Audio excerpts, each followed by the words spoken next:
Napoleão Bonaparte nasceu em 15 de agosto de 1769, na cidade de Ajaccio, na ilha da Córcega. Sua família, os Bonapartes, era de pequena nobreza italiana que se estabelecera na Córcega gerações antes. Na época de seu nascimento, a Córcega havia sido recentemente cedida à França pela República de Gênova. O pai de Napoleão, Carlo Bonaparte, era um advogado que inicialmente apoiou a resistência corsa contra o domínio francês. Sua mãe, Letícia Ramolino, era conhecida por seu caráter forte e pela criação disciplinada de seus filhos. O jovem Napoleão foi o segundo de 8 filhos sobreviventes em um lar movimentado e ambicioso. Aos 9 anos de idade, ele foi enviado para a França continental para iniciar sua educação formal.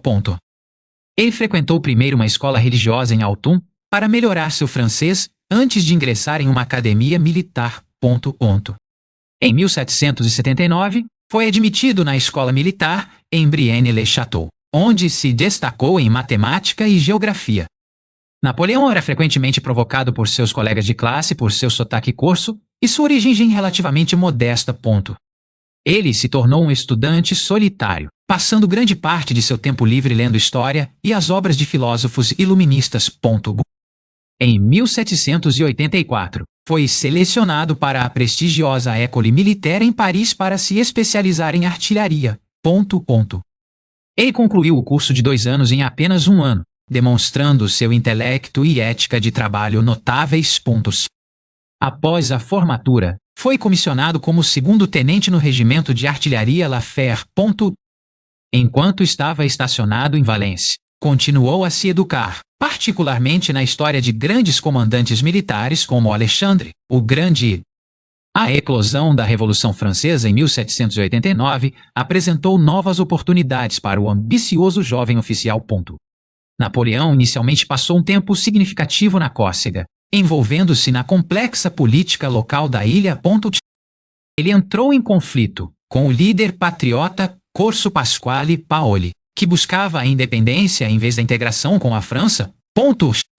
Em 1793, após uma expedição fracassada e rompimento com Paoli, Napoleão e sua família foram forçados a fugir para a França continental. Agora capitão, Napoleão foi designado para o cerco de Toulon, onde as forças monarquistas eram apoiadas por uma frota britânica.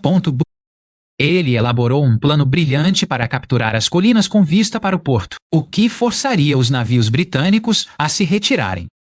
Durante o assalto, foi ferido na coxa por uma baioneta, mas continuou a liderar seus homens com coragem. O sucesso de seu plano levou à recaptura de Toulon e lhe rendeu o posto de general de brigada aos 24 anos.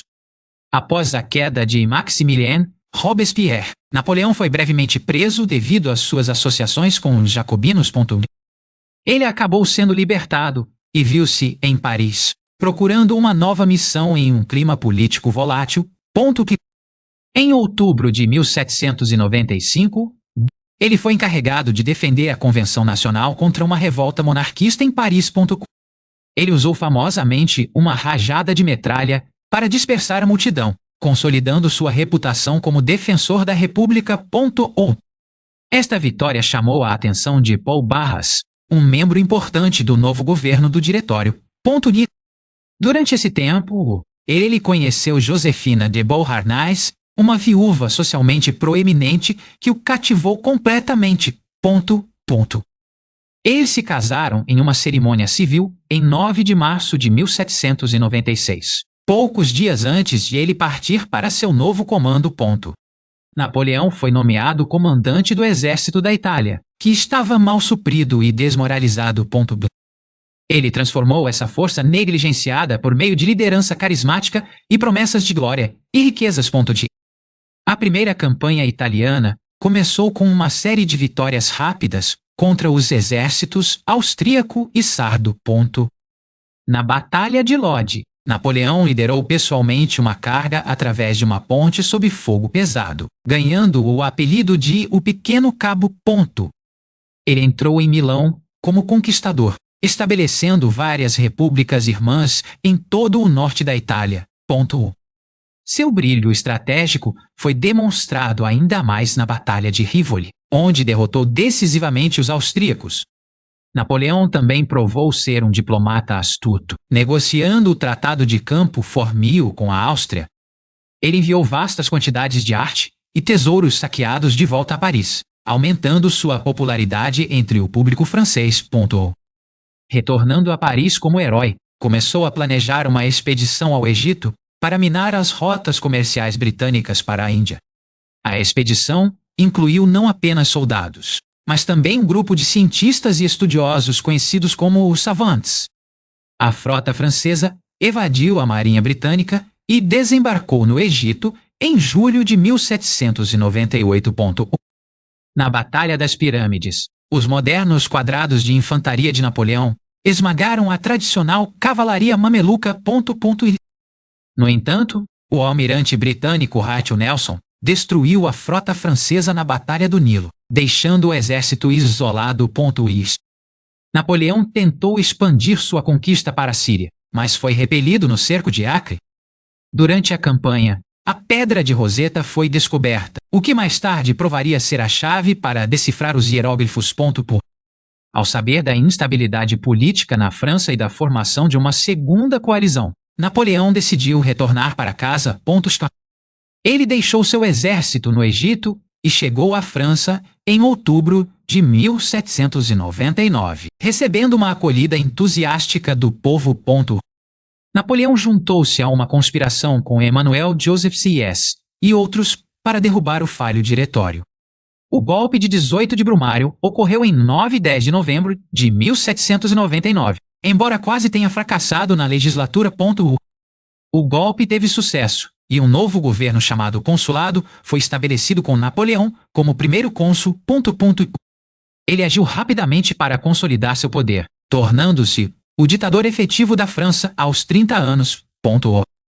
Em 1800, liderou seu exército através do Grande Passo de São Bernardo, nos Alpes, para surpreender os austríacos na Itália. A Batalha de Marengo foi uma quase derrota que se transformou em uma vitória decisiva, graças à chegada de reforços. A vitória em Marengo forçou os austríacos a pedir a paz, levando ao Tratado de Lunéville. Napoleão então voltou sua atenção para reformas internas, notadamente a criação do Código Civil, ou Código Napoleônico.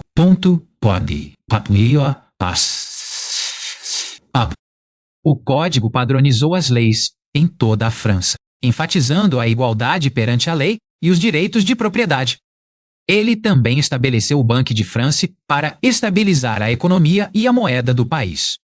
Em 1801, assinou a concordata com o Papa Pio VII, restaurando o status da Igreja Católica na França.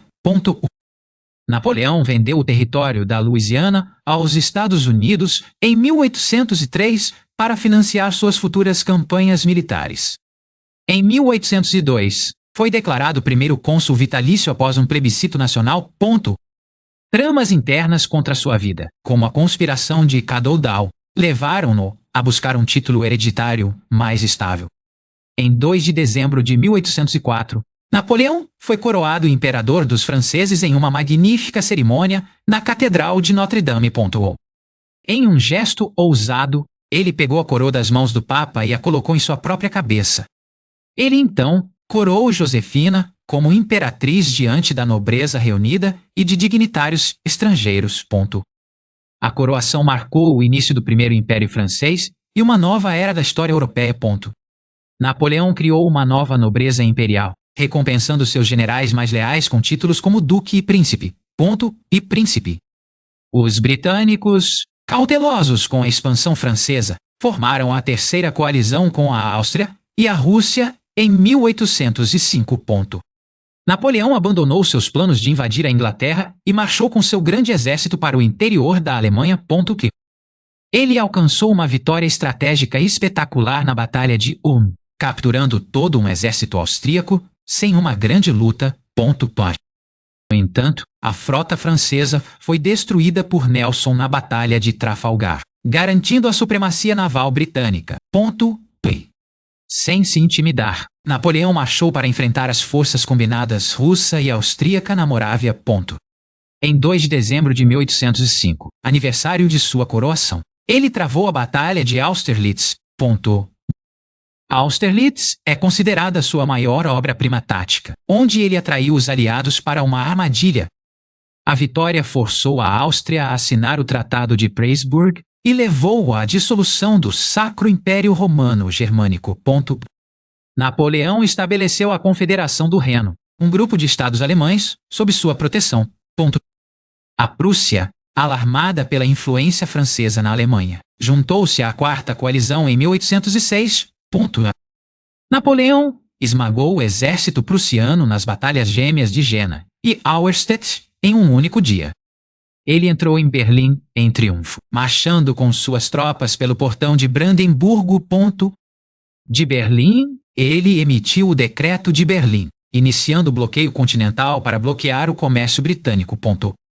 A guerra continuou na Polônia contra os russos, levando à sangrenta e inconclusiva Batalha de Eylau.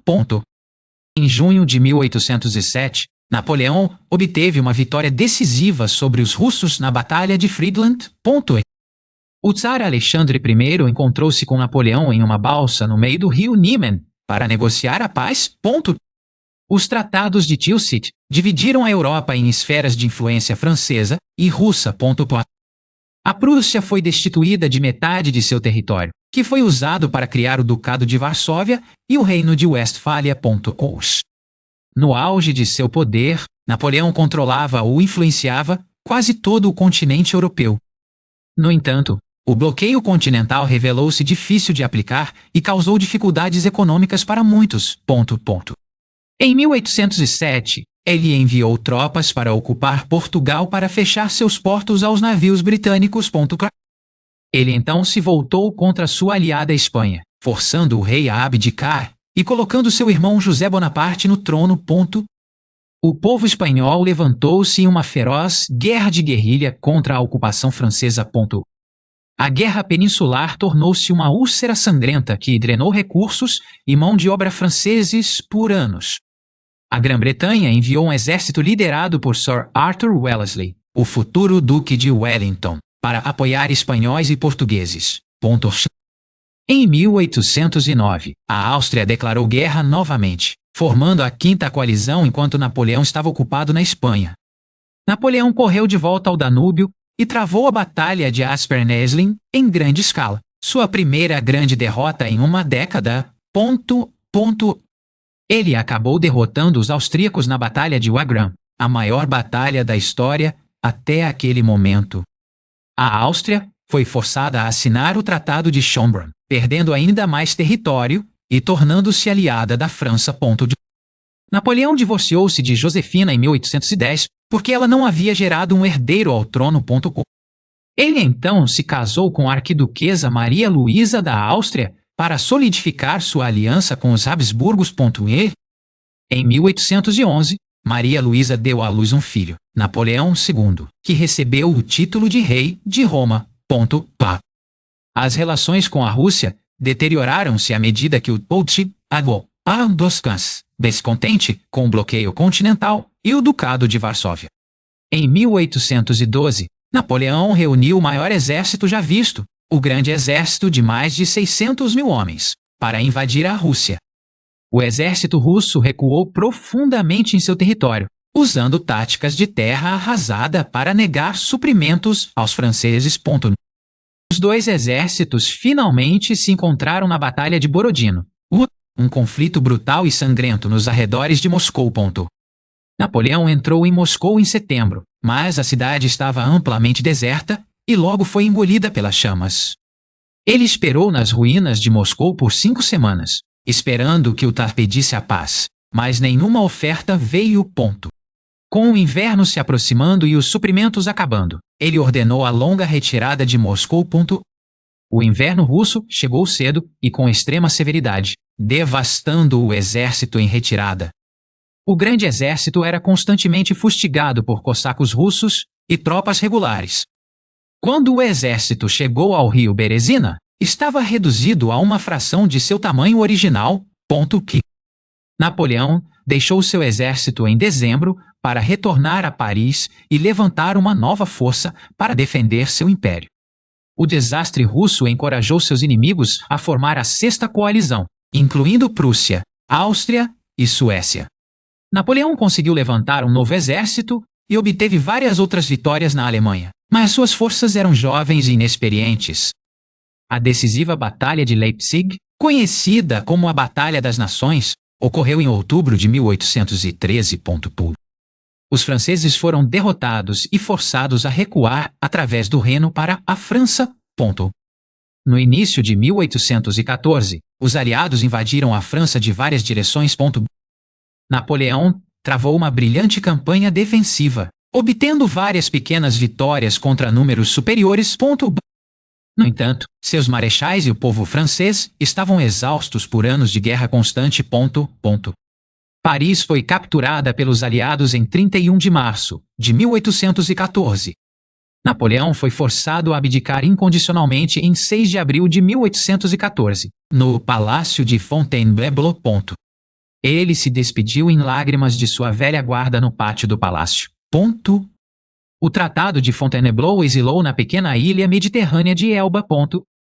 Ele foi autorizado a manter o título de imperador e uma guarda pessoal de 600 homens. A monarquia Bourbon foi restaurada na França com Luís XVIII assumindo o trono. Napoleão ficou inquieto em Elba e acompanhou de perto as notícias da França e do Congresso de Viena. Em fevereiro de 1815, ele escapou de Elba com sua pequena força e desembarcou no sul da França. As tropas enviadas para prendê-lo, em vez disso, juntaram-se a ele, e sua marcha para Paris tornou-se uma procissão triunfal. Luís XVIII fugiu de Paris e Napoleão reclamou o trono por um período conhecido como 100 dias. Os aliados imediatamente o declararam fora da lei e mobilizaram suas forças para a Sétima Coalizão. Napoleão decidiu atacar primeiro, invadindo a Bélgica para separar os exércitos britânico e prussiano. Em 18 de junho de 1815, o confronto final ocorreu na Batalha de Waterloo. Os britânicos, sob o comando de Wellington, mantiveram uma forte posição defensiva em uma colina. A cavalaria francesa fez inúmeras cargas desesperadas, mas não conseguiu romper os quadrados britânicos. A chegada do exército prussiano sob o comando de Gebhard Leberecht von Blücher no final do dia virou a maré. A reserva final de Napoleão, a Guarda Imperial, foi repelida pela primeira vez em sua história. A derrota em Waterloo foi total, e Napoleão fugiu de volta para Paris. Ele abdicou pela segunda vez em favor de seu filho, mas os aliados ocuparam Paris mais uma vez. Napoleão rendeu-se aos britânicos, esperando asilo na Inglaterra. Em vez disso, os britânicos decidiram exilá-lo na remota ilha de Santa Helena, no Atlântico Sul. Ele passou seus últimos anos em Longwood House, uma residência úmida e ventosa na ilha. Ele era vigiado de perto pelo governador britânico, Sir Hudson Lowe, com quem tinha uma relação difícil. Napoleão passou grande parte de seu tempo ditando suas memórias e refletindo sobre sua carreira. Sua saúde declinou gradualmente devido a uma combinação do clima da ilha e de uma condição gástrica crônica.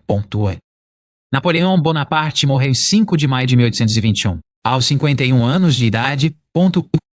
Suas últimas palavras teriam sido: França, o exército, chefe do exército, Josefina. Ele foi enterrado em uma sepultura simples em Santa Helena, pois os britânicos se recusaram a permitir que seu corpo retornasse à França. Em 1840, seus restos mortais foram finalmente devolvidos à França e enterrados em uma grande cerimônia. Seu corpo repousa agora em um enorme sarcófago de quartzito vermelho, no Dôme des Invalides, em Paris. País.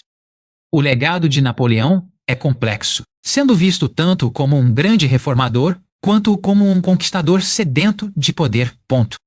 O Código Napoleônico continua sendo a base do direito civil em muitos países ao redor do mundo hoje. Suas inovações militares, como o sistema de corpos de exército, influenciaram a guerra por mais de um século. Ele também contribuiu para o surgimento do nacionalismo na Europa, tanto na França quanto entre as nações que conquistou. Napoleão mudou o curso da história europeia por meio de sua ambição, intelecto e pura vontade. Ajaccio hoje celebra seu filho mais famoso com inúmeras estátuas e museus. A casa da família Bonaparte, Maison Bonaparte, é agora um museu nacional e um destino turístico popular. Sua vida tem sido objeto de inúmeros livros, filmes e estudos acadêmicos. O complexo de Napoleão é um termo psicológico popular, embora sua altura real fosse média para a sua época. E sua influência na arte e na cultura do período do Império ainda é visível na arquitetura e no mobiliário. Muitos dos maiores museus do mundo, como o Louvre, contêm tesouros que passaram por suas mãos. Napoleão continua sendo uma das figuras mais reconhecíveis e estudadas da história humana. Sua ascensão de um pequeno nobre corso a imperador dos franceses é uma história notável de meritocracia. Ele era um mestre da propaganda, moldando cuidadosamente sua imagem pública ao longo de sua carreira. Seu memorial de Sainte-Hélène tornou-se um best-seller e ajudou a criar a lenda napoleônica. Ainda hoje, os debates sobre seu caráter e ações continuam a despertar paixão e controvérsia. A frase "hoje não, Josefina" é um mito popular, mas provavelmente apócrifo, associado a ele. Ele teve uma relação vitalícia de amor e ódio com os britânicos, seus inimigos mais persistentes. Seu sistema administrativo centralizado ainda molda a estrutura do Estado francês moderno. O sistema métrico foi padronizado e difundido por toda a Europa durante a era napoleônica. A obsessão de Napoleão pelo Egito levou ao nascimento da egiptologia moderna. Ele foi um escritor prolífico, deixando para trás milhares de cartas e documentos. Seu casamento com Maria Luísa foi uma jogada política que não conseguiu salvar seu império no final. A águia foi o seu símbolo escolhido, aparecendo em bandeiras, edifícios e estandartes militares. A história de Napoleão é um lembrete do poder do indivíduo para mudar o mundo, para melhor ou para pior. Ele frequentemente dormia apenas algumas horas por noite, impulsionado por sua intensa ambição e café. Seu cavalo favorito, Marengo, permaneceu com ele em muitas de suas batalhas mais famosas. O chapéu bicorne de Napoleão tornou-se sua marca registrada, muitas vezes usado em batalha, paralelo aos ombros. Ele era conhecido por ter um temperamento rápido, mas também uma capacidade de grande charme e generosidade. A Legião de Honra, que ele estabeleceu, continua sendo a ordem de mérito mais alta da França. Sua queda foi tão dramática e rápida quanto sua ascensão espetacular ao poder. A presença de Napoleão ainda é sentida nos nomes de ruas, pontes e marcos históricos em toda a França. Ele continua sendo uma figura de fascínio, um homem que ousou imaginar-se como um novo César. A história do século XIX é inseparável da sombra projetada por Napoleão Bonaparte. Sua história termina onde começou, com um legado que continua a intrigar o mundo. Napoleão também foi um pioneiro no uso de unidades militares especializadas, como os sapadores e mineradores. Ele introduziu um sistema de escolas secundárias chamadas lycées para treinar os futuros líderes da França. Durante suas campanhas, ele frequentemente compartilhava as dificuldades de seus soldados, comendo rações simples e dormindo no chão. Sua capacidade de processar vastas quantidades de informações e tomar decisões rápidas era lendária. Ele acreditava firmemente no poder da glória, para motivar pessoas e nações. Os irmãos de Napoleão foram colocados em vários tronos europeus, criando uma dinastia Bonaparte.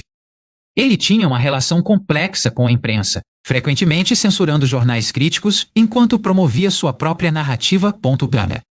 Seu interesse pela ciência levou a avanços significativos em campos como a química e a biologia durante o seu reinado. O Grande Sinédrio de Napoleão em 1807 foi um evento marcante na história da emancipação judaica na Europa. Ele era um mestre da logística, Embora a campanha russa tenha provado que até mesmo seus limites poderiam ser alcançados. Sua biblioteca pessoal acompanhava-o em suas campanhas, alojada em estojos portáteis especialmente concebidos. Os boletins de La Grande Armée de Napoleão eram amplamente lidos e ajudavam a manter o moral em casa. Ele foi profundamente afetado pela perda de seus amigos próximos e marechais no campo de batalha. Suas reformas administrativas incluíram a criação do sistema de prefeitos para governar os departamentos franceses. A influência de Napoleão estendeu-se ao mundo da moda, com a cintura alta do estilo império tornando-se popular. Ele era fascinado pela história das cruzadas e frequentemente se comparava aos grandes líderes daquela época. Seu grande império, em seu auge, incluía territórios diretamente anexados de Roma a Hamburgo. O uso de Napoleão da formação em quadrado foi um fator-chave no sucesso de sua infantaria contra a cavalaria. Ele foi um patrono das artes, encomendando pinturas históricas maciças para documentar suas vitórias. As abelhas eram outro de seus símbolos, representando o trabalho árduo e a laboriosidade de seu povo.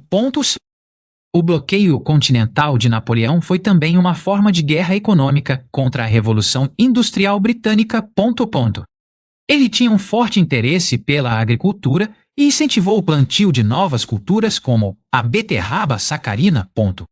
Sua Universidade Imperial foi projetada para controlar todos os níveis de educação na França.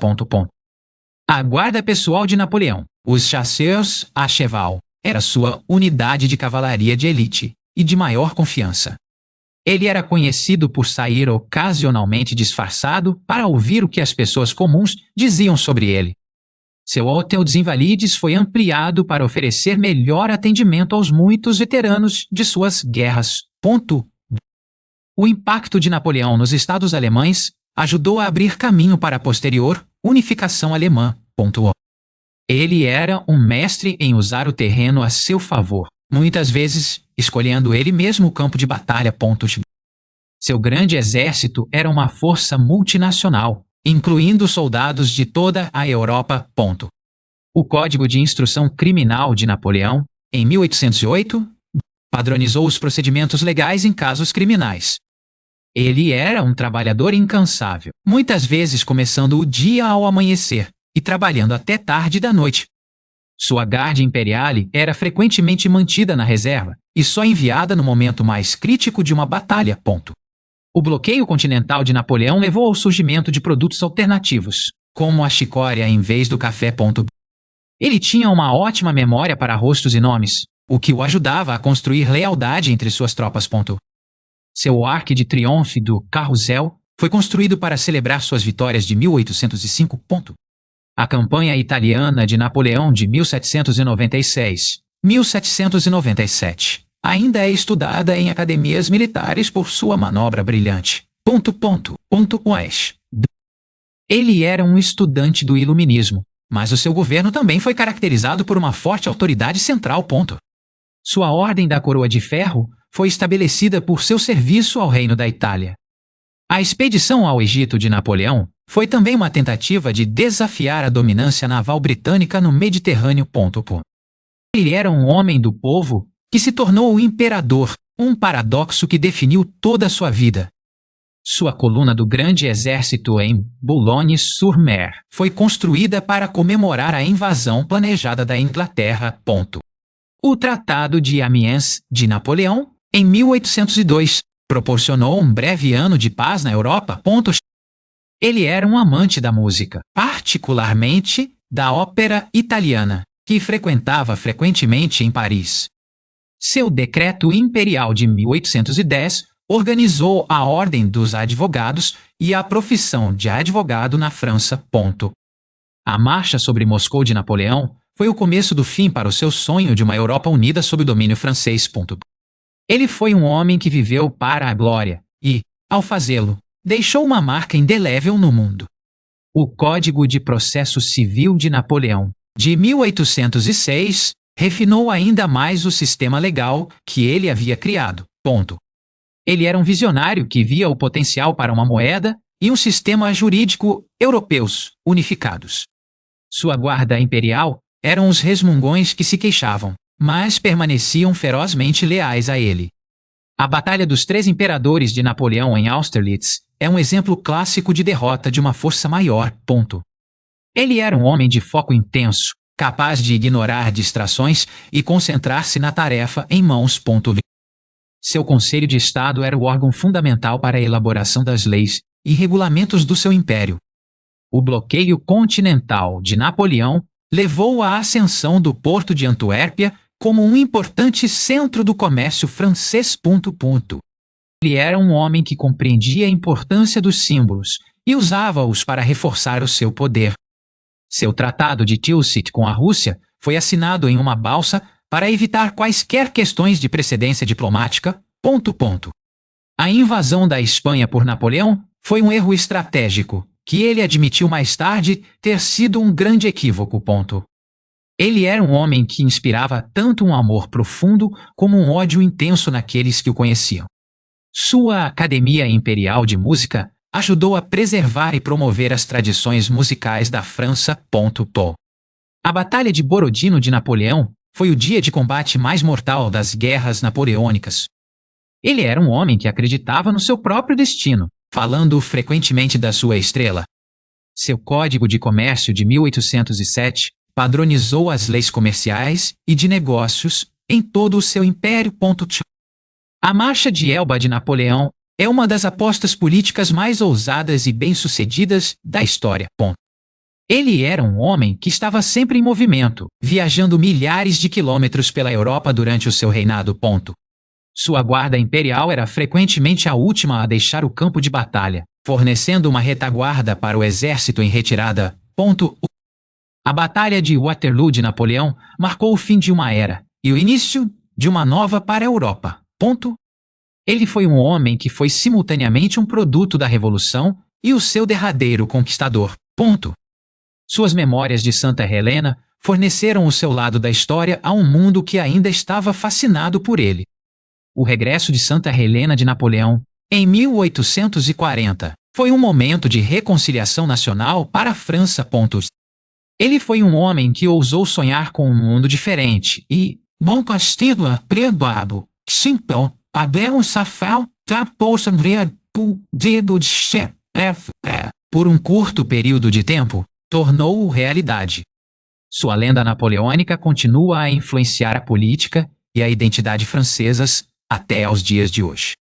O último testamento de Napoleão continha os seus desejos e pensamentos finais para o seu filho e para o seu povo. Ele era um homem de muitas contradições, uma figura complexa e multifacetada que desafia a categorização simples. Sua águia imperial continua a ser um símbolo de poder e autoridade, mesmo séculos após a sua morte. A Batalha de Lodi de Napoleão foi um momento chave no início da sua carreira, mostrando a sua bravura e liderança pessoal. Ele era um homem que estava sempre aprendendo, mesmo nos seus últimos anos na ilha de Santa Helena. Sua guarda imperial eram os imortais que eram temidos pelos seus inimigos e amados pelo seu povo. A Batalha de Austerlitz de Napoleão ainda é considerada uma obra-prima de estratégia e tática militar. Ele era um homem que era simultaneamente um gênio e um tirano, uma figura que será sempre debatida e discutida. O seu código napoleônico é o seu legado mais duradouro, um conjunto de leis que mudou o mundo para sempre. O Império de Napoleão foi um clarão curto, mas brilhante, na história da humanidade. Ele foi um homem que viveu a sua vida em grande escala e, ao fazê-lo, tornou-se uma lenda. A paz de 1801, com a Grã-Bretanha, permitiu que uma onda de turistas ingleses visitasse o recém-inaugurado Louvre. A Ordem dos Três Toisons de Ouro de Napoleão destinava-se a ser a mais alta honra militar possível. Ele estabeleceu a Maison d'Education de la Légion d'Honneur para prover as filhas de soldados condecorados. Sua República Italiana assistiu à introdução da primeira bandeira nacional italiana, a tricolor. O Grand Cabinet de Napoleão era o centro do seu trabalho administrativo, onde passava muitas horas por dia. Ele era um mestre na utilização da estratégia de linhas interiores para derrotar os seus inimigos, um a um. O seu Tratado de Tolentino, com o Papa em 1797, viu muitos manuscritos valiosos enviados para Paris. A Batalha da Ponte de Arcole de Napoleão viu-o pessoalmente empunhar uma bandeira e liderar uma carga. Ele era um homem que acreditava na importância das obras públicas, como a construção de novas pontes e canais. Sua guarda imperial tinha a sua própria banda, que tocava música para inspirar as tropas em marcha. A Batalha de Marengo de Napoleão assistiu à morte do seu amigo próximo, o general Louis Desailles. Ele era um homem que era simultaneamente um mestre do pormenor e um visionário do quadro geral. O seu Conselho dos 500 era a Câmara Baixa da legislatura durante o Diretório. O cerco de Mantua de Napoleão foi uma operação longa e difícil que testou a sua paciência e perícia. Ele era um homem que estava sempre a pensar vários passos à frente dos seus adversários. O seu decreto imperial de 1806 estabeleceu o Tribunal de Comércio em Paris. A marcha para Viena de Napoleão em 1805 viu-o entrar na cidade como conquistador, mas também como protetor da ordem. Ele era um homem que foi simultaneamente um produto do seu tempo e uma figura que ajudou a moldá-lo. Sua Ordem da Reunião foi estabelecida pelo seu serviço aos territórios recém-anexados na Holanda e na Alemanha. A Batalha de Friedland de Napoleão viu a destruição completa do centro do exército russo. Ele era um homem que estava sempre no controle das suas emoções, mesmo nas situações mais estressantes. Sua guarda imperial era a velha guarda, constituída pelos soldados mais experientes e respeitados do seu exército. O Tratado de Fontainebleau de Napoleão com a Espanha em 1807 permitiu que as tropas francesas passassem para Portugal. Ele era um homem que era simultaneamente um mestre da palavra falada e um escritor de cartas incansável. Sua guarda imperial tinha os seus próprios hospitais e cuidados para os seus membros feridos e reformados. A Batalha de Wagram de Napoleão assistiu à primeira utilização em grande escala de artilharia concentrada, a Grande Bateria. Ele era um homem que era simultaneamente um gênio do tático e um mestre do estratégico. O seu Código de Direito Civil foi o fundamento do sistema jurídico em muitos países europeus durante décadas. A invasão da Rússia por Napoleão foi um fracasso catastrófico que levou ao colapso do seu império. Ele era um homem que era simultaneamente um herói e um vilão, uma figura que será sempre uma fonte de fascínio. Sua guarda imperial era a Jovem Guarda, constituída pelos membros mais recentes e entusiastas da sua guarda. A Batalha de Leipzig de Napoleão foi o princípio do fim do seu domínio na Alemanha. Ele era um homem que era simultaneamente um mestre do campo de batalha e um reformador incansável do Estado. A sua lenda napoleônica baseou-se nas histórias da sua bravura, brilho e da sua tragédia final. A Águia Imperial de Napoleão era o símbolo da nova ordem que ele tinha criado na Europa.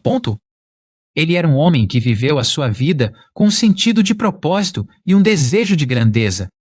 A decisão de 1803 de reformar a Confederação Suíça levou ao ato de mediação. A gendarmaria de elite de Napoleão providenciava segurança aos palácios imperiais e à sua pessoa. Ele interessou-se pessoalmente pela construção do canal de Lourdes para fornecer água a Paris. Durante o seu exílio em Elba, reorganizou completamente os pequenos recursos militares e as infraestruturas da ilha. Sua guarda imperial usava famosamente os seus distintivos e altos gorros de pele de urso para parecerem mais imponentes perante o inimigo. A irmã de Napoleão, Pauline Bonaparte, era conhecida pela sua beleza e estilo de vida escandaloso em Paris. Ele estabeleceu um sistema de concurso ou exames competitivos para garantir que os cargos administrativos se baseassem no talento. O seu observatório imperial em Paris era um centro de investigação astronômica e de navegação. A Batalha de Smolensk de Napoleão. Na Rússia, assistiu a alguns dos combates mais violentos durante a invasão inicial. Ele era conhecido pela sua resistência incrível, permanecendo frequentemente a cavalo por mais de 15 horas durante uma campanha. Sua Ordem da Coroa da Westfália foi criada para o novo reino do seu irmão Jerônimo, na Alemanha. O Tratado de San Ildefonso de Napoleão, em 1800, devolveu secretamente o território da Louisiana à França, vindo da Espanha. Ele acreditava firmemente na importância de um banco central forte para controlar as finanças da nação. Seu grande exército utilizava o toque de tambor pas de charge para manter o ritmo durante um assalto de infantaria.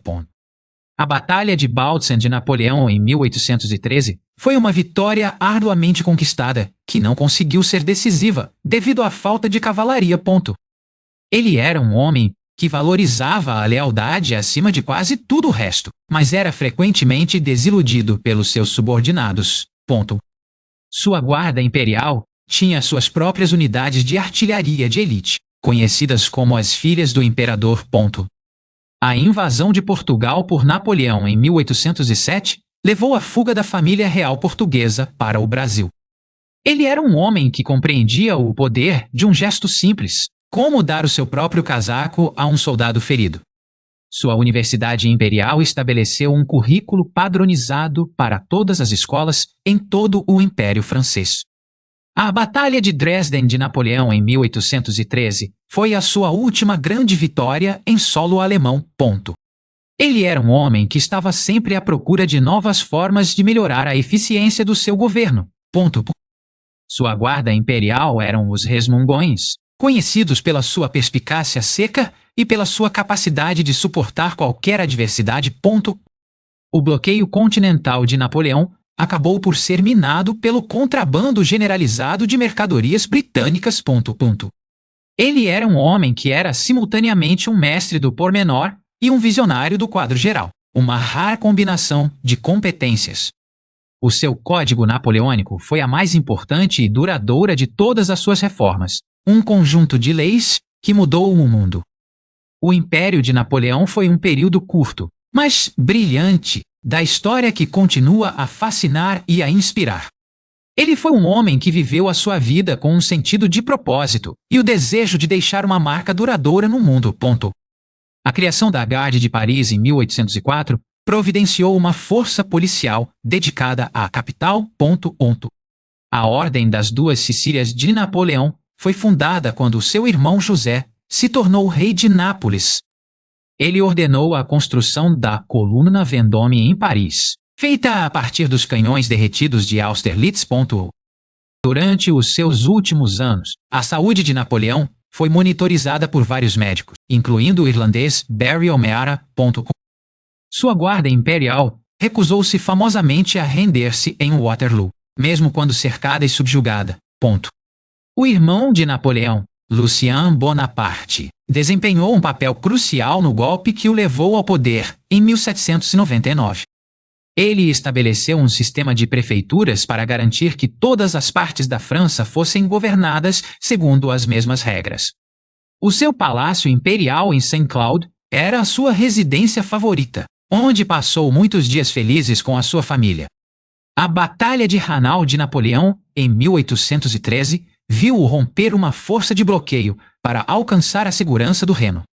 Ele era um homem que estava sempre à procura de novas formas de motivar os seus soldados e o seu povo. Sua guarda imperial era a velha guarda, os soldados mais fiáveis e experientes do seu exército, e foram os últimos a abandonar o campo. O bloqueio continental de Napoleão levou à ascensão de novas indústrias na França, como a produção de corantes sintéticos. Ele era um homem que foi simultaneamente um produto do seu tempo e uma figura que ajudou a moldá-lo. Um homem cuja vida será sempre uma fonte de admiração e fascínio. A memória de Napoleão continua a ser uma força poderosa no mundo, um lembrete do poder do indivíduo para mudar o curso da história.